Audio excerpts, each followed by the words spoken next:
कधी आरशात बघून स्वतःला विचारलंस, मी धावतोय पण पोचायचं कुठे? पैसा कमावला, घर बांधलं, गाडी घेतली, पण जगलो का? तुला वाटतंय तू फक्त दिवस ढकलले.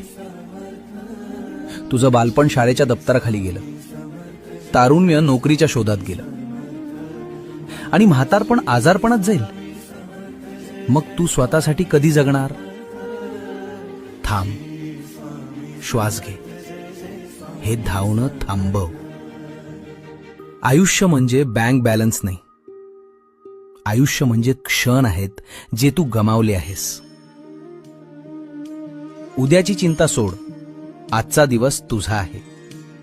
मनसोक्त जगून घे, मोकळा श्वास घे. मी आहे जीवन. भिवू नकोस,